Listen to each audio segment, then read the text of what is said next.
Astaghfirullahalazim, astaghfirullahalazim, astaghfirullahalazim. Subhanallah wa bihamdi, subhanallahil azim.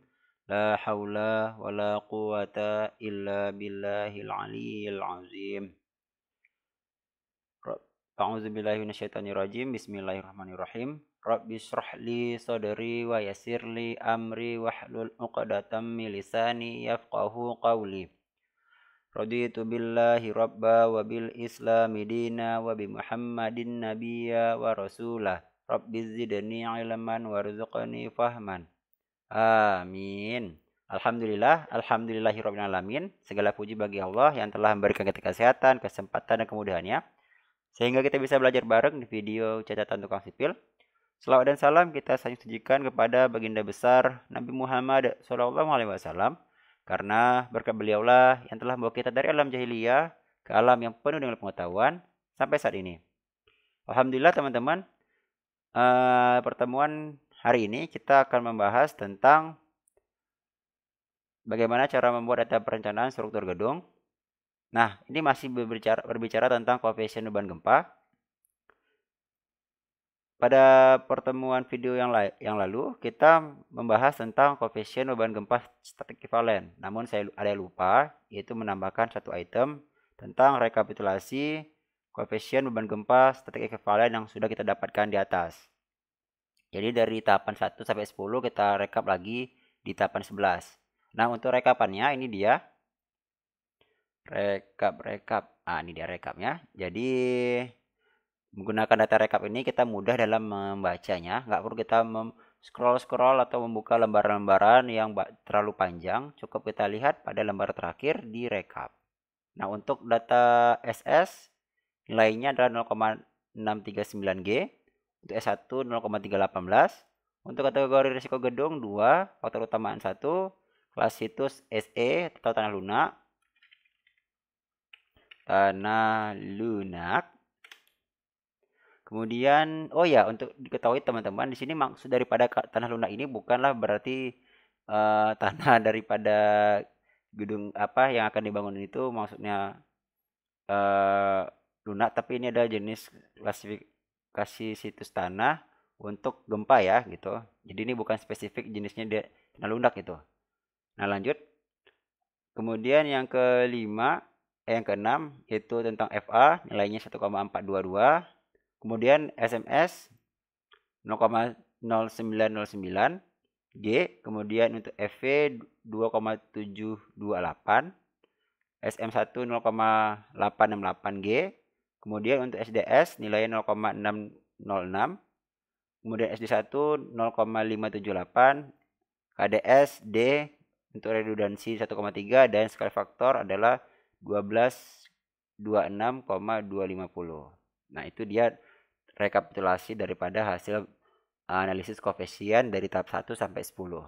Nah, sekarang kita akan masuk kepada bagaimana cara membuat data koefisien beban gempa respons spektrum. Nah, pertama teman-teman silahkan buka Google-nya. Jadi pastikan jaringannya itu aktif ya. Jaringan aktif itu dan terkoneksi dengan internet. Sudah terkoneksi? Mari kita buka websitenya.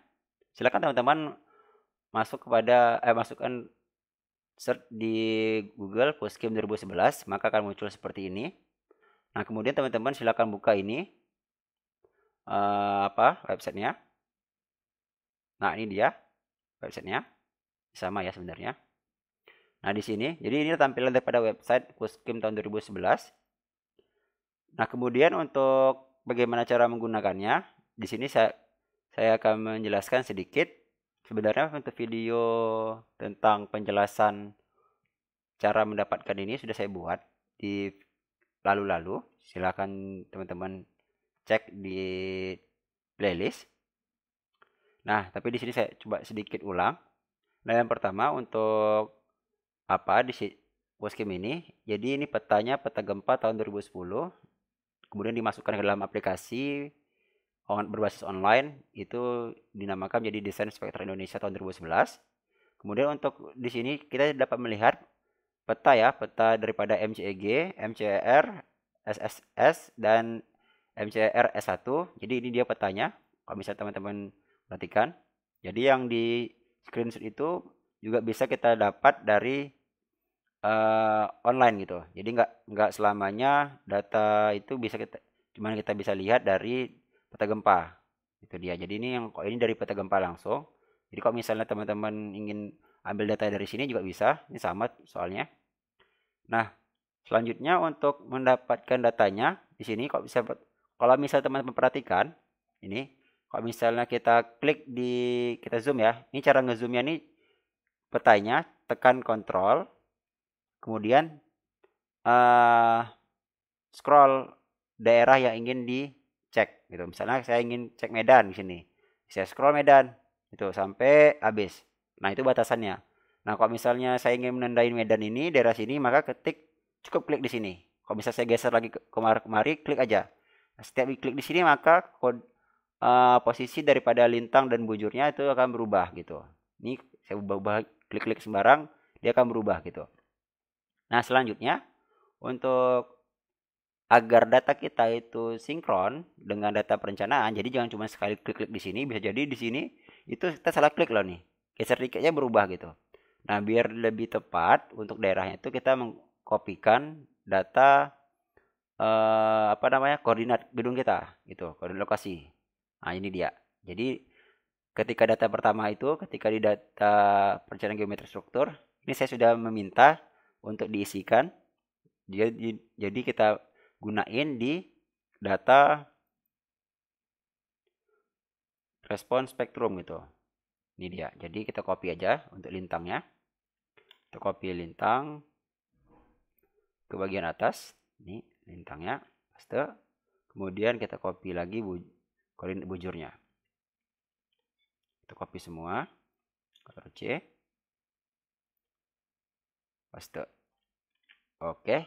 Nah, setelah kita mengcopy seperti ini, walaupun posisinya gambarnya itu di sini, belum tepat ya, kita langsung aja masuk hitung. Gitu. Jadi dia sudah langsung mengeluarkan data yang sesuai kita inginkan. Itu dia. Jadi ini setelah kita langsung hitung, maka dia akan mengeluarkan pop-up hasil perhitungan. Kita lihat hasilnya. Nah, ini dia. Nah, ini dia hasil daripada perhitungan kita. Jadi ketika kita bilang, Bang, kita buat datanya itu menggunakan data respon spektrum. Iya. Tanahnya tanah apa? Tanahnya kita di sini site kelasnya adalah tanah lunak. Nah, di sini grafiknya teman-teman bisa lihat. Di sini ada 4 buah grafik, yaitu dari tanah batuan, sedang, lunak, dan keras. Tuh. Untuk memunculkan sesuai dengan yang kita inginkan, teman-teman bisa masuk kepada tampilan semua. Kemudian pilih di sini namanya tanah lunak atau di sini tanah lunak dalam kurung E. Itu. Sini maka dia akan muncul satu buah grafik saja. Jadi dia lebih simple. Nah, itu dia. Dan perlu diketahui bahwasanya untuk periode pendek itu memang 4 detik ya. Jadi jangan sampai teman-teman masukin lebih daripada 4 detik karena di standar emang kita pakai percepatan pendek sampai 4 detik. Itu dia. Nah, selanjutnya untuk untuk plugin ya di sini. Di sini kalau misalnya teman-teman lihat di sini pluginnya nggak aktif ya. Sini kalau nggak salah saya ini plugin Excel dan plugin Copy gitu. Jadi kalau misalnya teman-teman lengkap pluginnya di Google Chrome-nya, maka di sini akan muncul. Gitu. Jadi bisa langsung diekspor ke Excel. Dulu saya pernah lengkap, cuman karena gonta-ganti dan install sudah tidak saya install lagi. Tapi nggak ada masalah. Nah, karena kita menggunakan tanah lunak, di sini silakan teman-teman ubah menjadi tanah lunak datanya. Maka otomatis akan segera berubah. Oke. Selanjutnya kita copy nih ya teman-teman. Kita copy datanya. Kita copy seperti ini. Ctrl C. Kemudian kita paste. Ini sudah ada sebenarnya sini ya. Kita paste di Excel ya. Silakan teman-teman buka file Excel-nya. Paste. Ya, ini tahapan-tahapannya seperti tadi ya. Tahapan-tahapan kita paste di sini. Tas. Ya, ini dia datanya. Tuh. Jadi datanya itu sama ya. Untuk yang saya ambil lalu dengan yang sekarang itu PGI-nya sama-sama 0,289 tuh. Sedangkan nilai FV-nya sama-sama 278. Itu dia, sama ya. Nah, perlu diketahui teman-teman, ini ada juga apa namanya kejadian bahwasannya ketika kita ingin copy data ini, data dari Puskim ini kita copy ke Excel, itu berubah tuh teman-teman. Itu berubah dia menjadi ribuan gitu. Jadi di sini kalau misalnya PGI-nya 0,289 itu dia bukan lagi 0,29 tapi 289 gitu. Bukan 0 lagi, tapi 289. Nah, ini disebabkan karena apa namanya? Simbol daripada desimalnya. Kalau di sini saya menggunakan desimal titik. Nah, di Chrome saya juga menggunakan titik desimalnya. Jadi cocok itu ketika dipaste itu tidak ada perubahan. Nah, jadi teman-teman jika ada perubahan ketika mengcopy datanya, silakan deh itu atur dulu settingan di apa komputernya untuk desimal. Kalau nggak salah saya itu aturannya aduh saya nggak bisa buka pula di sini lagi proses. Pokoknya teman-teman ceklah di YouTube itu boleh. Pokoknya teman-teman ubah dulu desimal ya, desimal. Jadi coba teman-teman ubah desimalnya itu dari koma menjadi titik. Tuh. Nih. Jadi kalau misalnya udah teman-teman ubah sama semua, itu baru teman-teman lanjutkan lagi. Jadi ketika di copy ini nggak berubah gitu datanya. Karena nanti datanya banyak yang akan kita ubah tuh. Nah, selanjutnya jika data ini sudah di copy, maka kita susun nih teman-teman. Kita susun, kita rapikan seperti ini. Kalau sudah rapi, baru kita copy lagi. Kita copy lagi. Jadi kita copy lagi nih. Nah, ini dia nilai T-nya. Oke. Kalau ini namanya data koefisien percepatannya, sedangkan ini data percepatan. Kok yang ini namanya data koefisien percepatan tanah lunak pada batuan dasar. Kok ini data percepatan tanahnya gitu. Ini koefisiennya, koefisien beban gempa. Nah, jadi ketika kita copy data yang ini ya, data percepatan tanahnya ke sinilah kita bilang ya, kita ke sini. Tuh, kita copy kemari.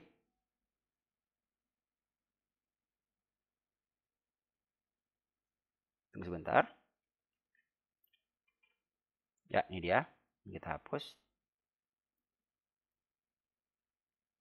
Oke, karena sama ya. Jadi di sini datanya itu sebelah kiri adalah data daripada nilai T dan sebelah kanan adalah data daripada percepatan SA. Gitu. Jadi di sini datanya masih data mentah yang belum bisa kita gunain. Masih ada apa namanya? Simbol TS plus 0,4 gitu. Nah, kalau diperhatikan nilainya sama ya teman-teman ya. Di sini di saat T yang sama dengan 0 nilai SA-nya ada 2,42. Tuh. Saat TS-nya adalah 0,3, SA-nya 0,42, di sini sama ya nilainya. Tuh, 0,427 juga sama. Nah, di sini saya hapus yang ini untuk mudahkan aja caranya. Oke. Nah, di sini teman-teman, ini kan sebelah kiri data mentah nih. Data mentah, saya kasih warna hijau. Nah, kita ingin mengolah datanya nih. Jadi data yang kita dapat ini belum bisa kita gunain, mesti diolah dulu menjadi data eh, yang bisa dipakai gitu. Oke, kita olah.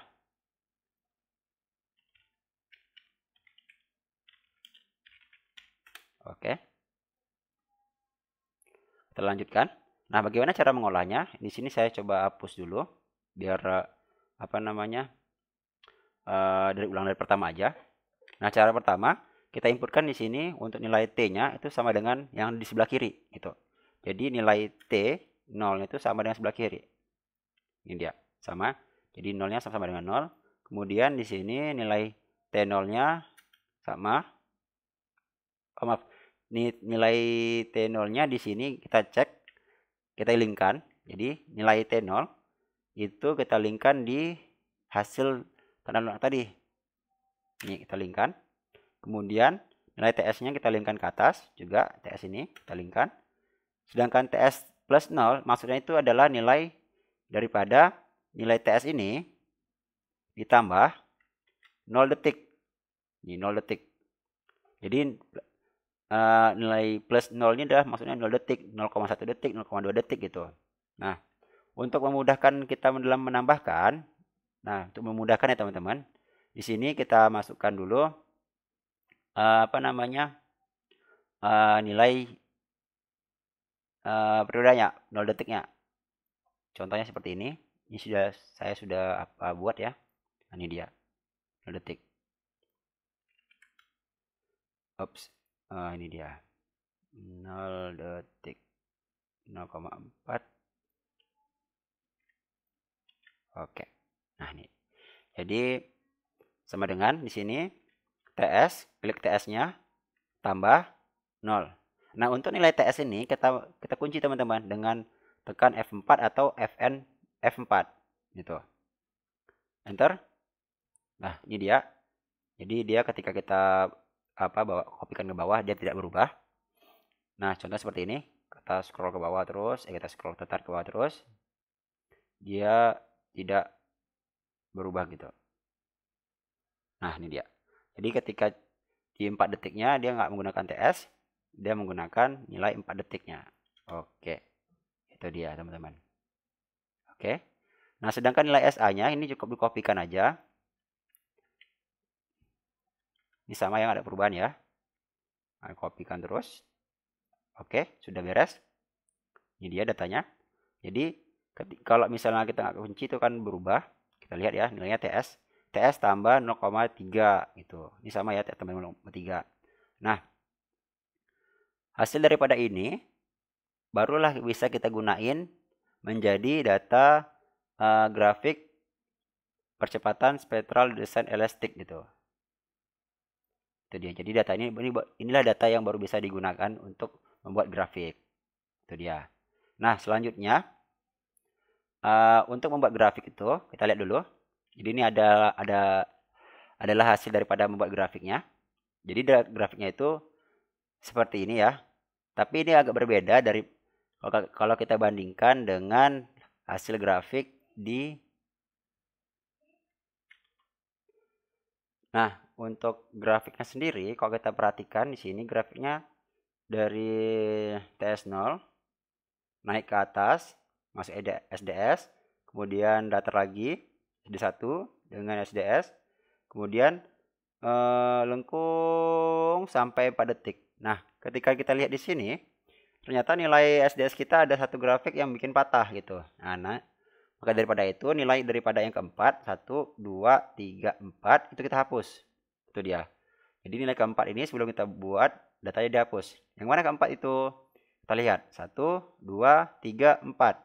Nah 4 ini adalah TS plus 0. Kenapa dibilang TS plus 0 ini kita hapus? Karena nilai TS-nya itu sama. Nilai periode itu sama dengan yang TS saja. Itu dia. Makanya yang keempat ini kita hapus gitu. Ini kita delete.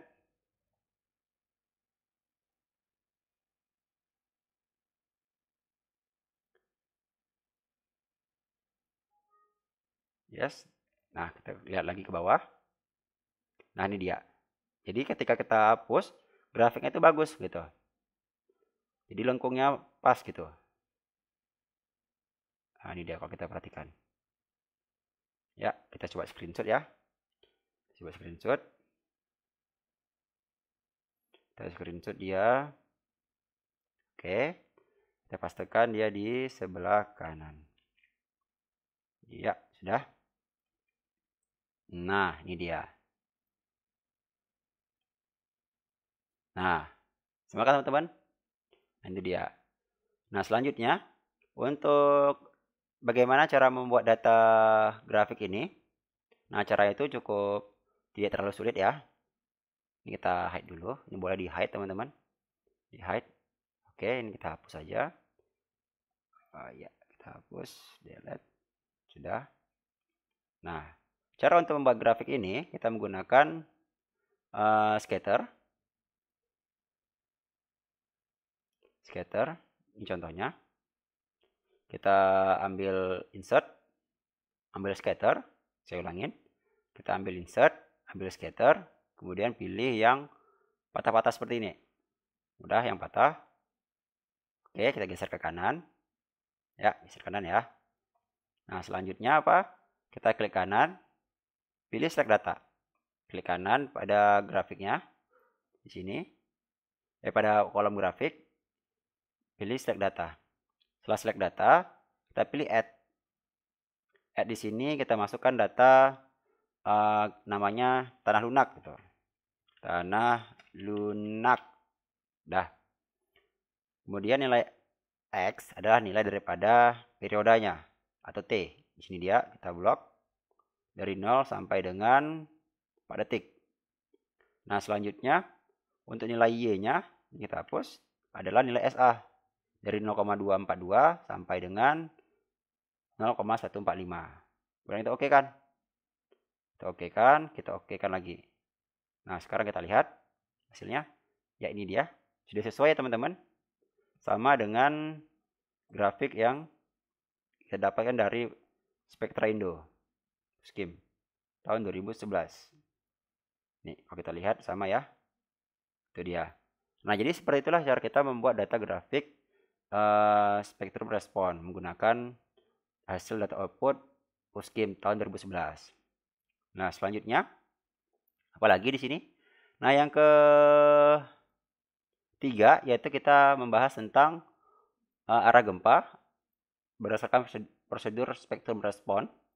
Jadi, kita baca dulu teman-teman biar lebih jelas apa itu yang dimaksud. Apa yang dimaksud itu gitu.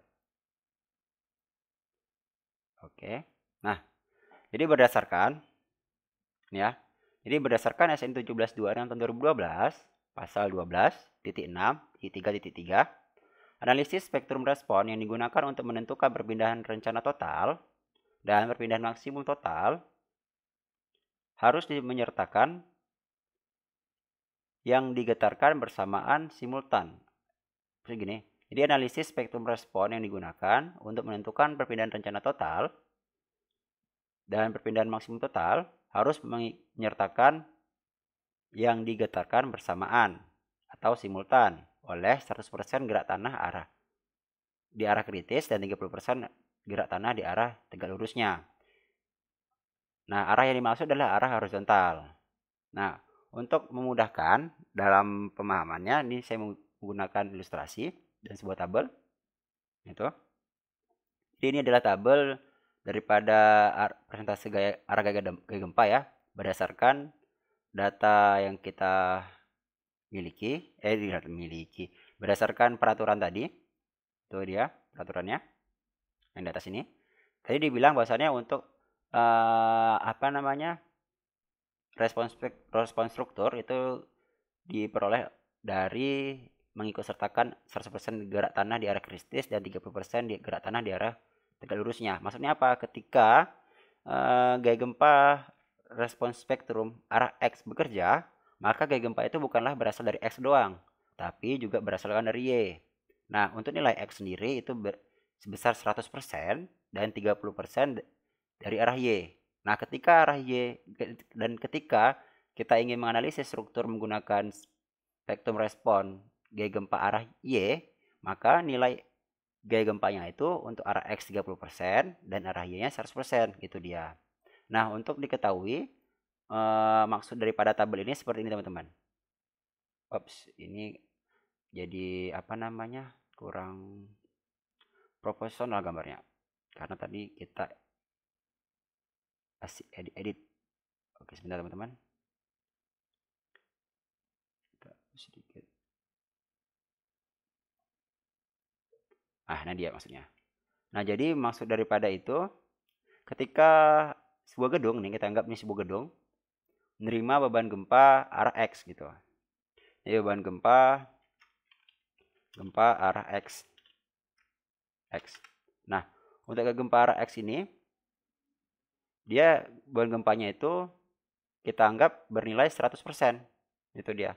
Jadi beban gempa arah X ini bernilai 100% dia. 100%. Nah, sehingga ketika gedung menerima beban gempa arah X 100%, maka di arah tegak lurusnya, yaitu arah Y, itu kita mengikut sertakan atau berikan juga beban gempa sebesar 30% gitu. Jadi 130%. Ini 100 untuk arah X, 30% untuk arah Y. Nah, nanti sebaliknya gitu. Kalau misalnya kita mau dari arah Y, berarti 100-nya arah Y, 30%-nya arah X. Nah, ini dia. Nah, itulah dia yang dimaksud daripada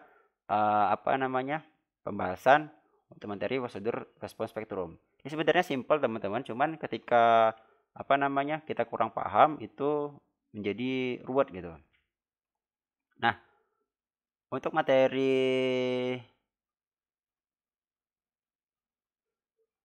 membuat data gempa respons spektrum, kita sudah selesai membahasnya teman-teman. Jadi itulah materi membuat gaya gempa respons spektrum. Oh ya teman-teman, perlu diketahui untuk gaya gempa yang sendiri di sini kita menjelaskan 3 buah ya teman-teman. Bukan berarti kita nanti ketika analisis dan desain itu kita harus menggunakan ketiga-tiga yang enggak gitu. Jadi kita nanti di sini ada namanya pemilihan gaya gempa desain. Jadi nanti kita masuk kepada menu 1.6.